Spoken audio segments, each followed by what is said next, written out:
এমন একটা এক্সপেরিমেন্ট যেটা একটা মানুষকে ধীরে ধীরে দৈত্যে পরিণত করতে পারে, অনেকটা এই রকম।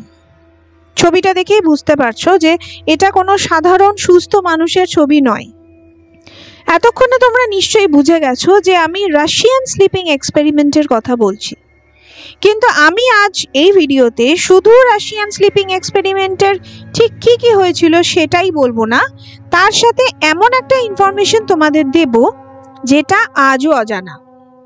তাহলে চলো স্টার্ট করি আজকের জার্নি।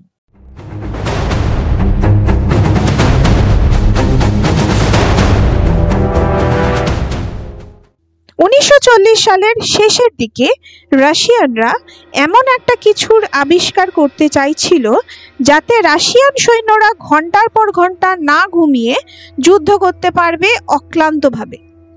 কিন্তু এই গ্যাস তৈরি হবার পর এটাকে তো পরীক্ষা করতে হবে কোনো মানুষের ওপর। এর জন্য 5 জন যুদ্ধবন্দীকে বেছে নেওয়া হয় যারা শারীরিকভাবে সম্পূর্ণ সুস্থ। এদের বলা হয় যে মাত্র 30 দিন এদেরকে একটা চেম্বারে বন্ধ করে রাখা হবে। 30 দিনের পরীক্ষা শেষ হয়ে গেলে এদেরকে মুক্তি দেওয়া হবে। একটাই শর্ত, 30 দিন এরা ঘুমোতে পারবে না।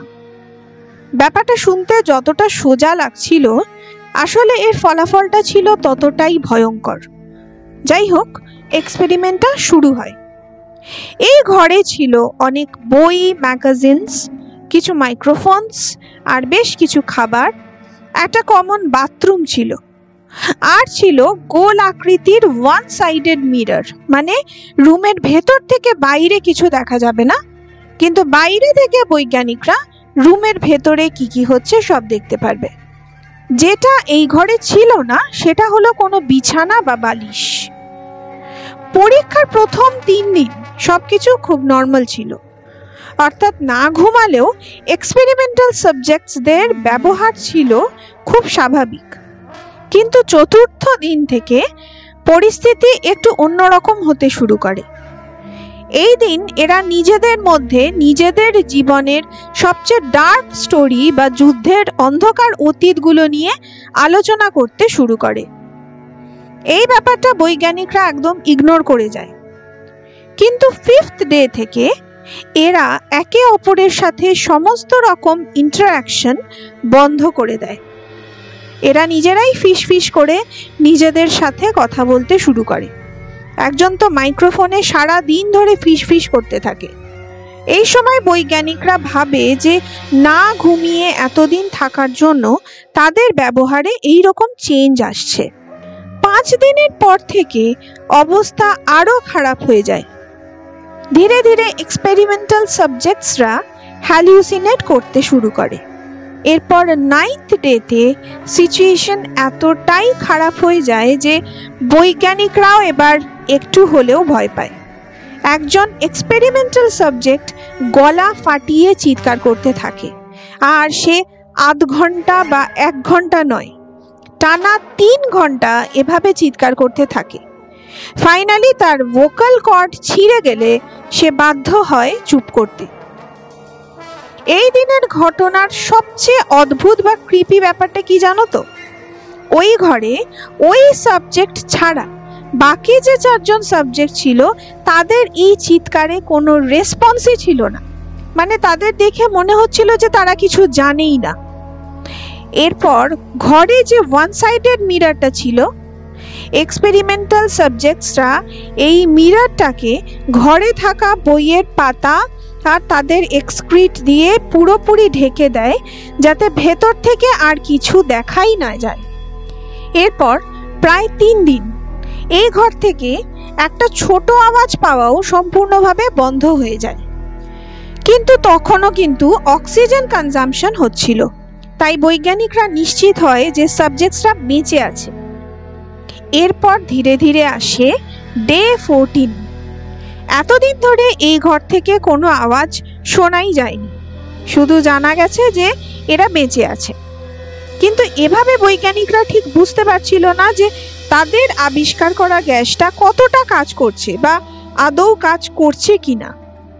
এরপর রিসার্চাররা একটা অ্যানাউন্সমেন্ট করে যে তারা ভেতরে আসছে, আর সাবজেক্টসরা যেন মাটিতে শুয়ে থাকে। কেউ তাদের যদি অ্যাটাক করতে আসে তাহলে সঙ্গে সঙ্গে তাকে মেরে ফেলা হবে। এটা শুনে এই চেম্বার থেকে একটা গলার আওয়াজ আসে যে বলে, আমরা ফ্রিডম চাই না, আমরা ভেতরেই থাকতে চাই। এরপর আবার সব চুপচাপ। ডে 15। সায়েন্টিস্টরা এই দিন ওই বিশেষ গ্যাসের ফ্লো বন্ধ করে দেয়। তখনই এই এক্সপেরিমেন্টের সাবজেক্টসরা ভেতর থেকে পরিত্রাহী চিৎকার করতে থাকে আর বলে যে আমাদেরকে এই গ্যাস দাও, আমরা এই গ্যাস ছাড়া বাঁচতে পারবো না। বৈজ্ঞানিকরা বুঝতে পারে যে সাবজেক্টসরা ওই গ্যাসে একদম অ্যাডিক্টেড হয়ে পড়েছে। কিন্তু এবার রিসার্চাররা কিন্তু ওই চেম্বারের ভেতর যেতে ভয় পায়। তাই রাশিয়ান আর্মির কয়েকজন সোলজার দরজা খুলে ভেতরে যায়। ভেতরে গিয়ে দেখা যায় যে 5 জনের মধ্যে 4 জন বেঁচে আছে, একজন মারা গেছে অলরেডি। আর ঘরের মধ্যে জীবিত 4 জন যে বেঁচে আছে তারা যে কিভাবে বেঁচে আছে সেটা দেখেই তারা অবাক হয়। ঘরের সমস্ত রকম ড্রেনেজ পাইপ বন্ধ হয়ে গেছিল। কেন জানো তো? এই ড্রেনেজ পাইপ বন্ধ হয়ে গেছিল তাদেরই হাড় আর মাংসের টুকরো দিয়ে। দেখা যায় যে প্রতিটা সাবজেক্টস নিজেদের শরীরের মাংস খুবলে খুবলে খেয়েছে নিজেরাই। কেউ নিজের পায়ের চামড়া মাংস সব খুবলে খেয়েছে, কেউ আবার পেটের মাংস এমনভাবে খুবলেছে যে ভেতরের অঙ্গ প্রত্যঙ্গ হাড় সব কিছু বাইরে থেকেই দেখা যাচ্ছিল। এক্সপেরিমেন্টাল সাবজেক্টসদের ওই চেম্বার থেকে বের করা হবে এটা ভেবেই তারা সোলজারদের ওপরে আক্রমণ করে, যার ফলে একজন সোলজার ওখানেই মারা যায়। যাই হোক, অনেক কষ্টে কোনো রকমে এদের হসপিটালে নিয়ে যাওয়া হয়। এদেরকে 8 থেকে 10টা অ্যানাস্থেশিয়ার ইনজেকশন দেওয়ার পরও এরা অজ্ঞান হচ্ছিল না। এভাবে আরও একজন সাবজেক্ট মারা যায় ওই অপারেশন টেবিলেই। এরপর ডাক্তাররা ঠিক করে যে এভাবেই অজ্ঞান না করে এদের অপারেশন করা হবে। অপারেশনের সময় এদের শরীর যে কাটা হচ্ছিল তাতে এদের ব্যথা লাগা তো দূরের কথা, এরা তখন অদ্ভুত ক্রিপিভাবে হাসছিল, যেন তাদের সুড়সুড়ি লাগছে। অপারেশনের পর একজন জেনারেল আসে আর বলে যে এই এক্সপেরিমেন্টটাকে তারা কন্টিনিউ করবে। ততক্ষণ কিন্তু আরও একজন সাবজেক্ট মারা গেছে। জেনারেল বলে যে একজন যে সাবজেক্ট বেঁচে আছে তার সাথে এবার কয়েকজন রিসার্চারকেও ওই চেম্বারে রাখা হবে যাতে এক্সপেরিমেন্টে সুবিধা হয়। এই কথা শুনে একজন রিসার্চার গুলি করে ওই জেনারেলকে হত্যা করে। এরপর ওই রিসার্চার বেঁচে থাকা দৈত্যরূপী যে এক্সপেরিমেন্টাল সাবজেক্ট ছিল তাকে জিজ্ঞেস করে যে কে তুমি, কেন তুমি আবার ওই চেম্বারে ফিরে যেতে চাও? তখন সেই সাবজেক্ট বলে যে এখনো তুমি চিনলে না আমাকে, আমি তোমাদের মধ্যে থাকা সেই অন্ধকার, সেই ডার্ক এন্টিটি যে বারবার বাইরে আসতে চায়।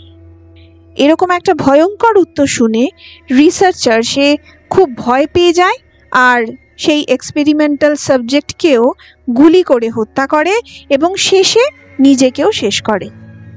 এই ছিল রাশিয়ান স্লিপিং এক্সপেরিমেন্টের সম্পূর্ণ ঘটনা। এবার আমি আসি মেন টুইস্টে। তুমি ইউটিউবে এই এক্সপেরিমেন্টের বেশিরভাগ ভিডিওতেই দেখতে পাবে যে এটি ক্রিপিপাস্তা নামক একটি সাইটে লেখা একটা সম্পূর্ণ কাল্পনিক গল্প, কারণ এই সাইটে সবাই কাল্পনিক গল্পই লেখে। সত্যি এই রাশিয়ান স্লিপিং এক্সপেরিমেন্টের কোনো রকম কোনো তথ্য এর সত্যতা যাচাই করার জন্য পাওয়া যায়নি। এবার তোমাদের জানাই যে হোলি আইস নামের একজন ভদ্রলোক, তিনি রাশিয়ান স্লিপ এক্সপেরিমেন্ট নামের একটি নভেল লিখেছিলেন। তিনি দাবি করেছেন যে এই এক্সপেরিমেন্ট সত্যিই করা হয়েছিল। উনি বলেছেন যে কোল্ড ওয়ারের সময় সোভিয়েত রাশিয়া এই স্লিপিং এক্সপেরিমেন্ট এবং এর মতো আরও অনেক ভয়ঙ্কর এক্সপেরিমেন্ট করত, যার কোনো রেকর্ডস রাখা হতো না। মানে পুরোটাই ছিল হাইলি কনফিডেন্সিয়াল। এমনকি এইসব রিসার্চারদের ফ্যামিলি মেম্বাররাও এসব কিছু জানতে পারতো না। তাই এই এক্সপেরিমেন্টের সমস্ত রেকর্ডস নষ্ট করে ফেলা হয়েছিল। দেখো, এটা সারা পৃথিবীর মানুষ জানে যে রাশিয়ার মতো চীন, জাপান ইত্যাদি এরকম অনেক দেশ কিন্তু অনেক অদ্ভুত এবং অমানবিক এক্সপেরিমেন্ট করত, যার মধ্যে খুব কম সংখ্যক এক্সপেরিমেন্টের ব্যাপারেই কিন্তু মিডিয়া জানতে পেরেছিল পরে। তাই অন্যান্য ভিডিওর মতো আমি তোমাদের নিশ্চিত হয়ে বলতে পারছি না যে এটা পুরোটাই একটা মিথ্যে বা সাজানো কোনো গল্প। তোমাদের কি মনে হয় কমেন্ট করে জানাও আমাদের। আর নিশ্চয়ই বলতে হবে না যে ভালো লাগলে লাইক শেয়ার করো, আর এরকম আরো ইন্টারেস্টিং ভিডিও পেতে ঝটপট সাবস্ক্রাইব করে ফেলো। তাহলে আজকের মতো টাটা।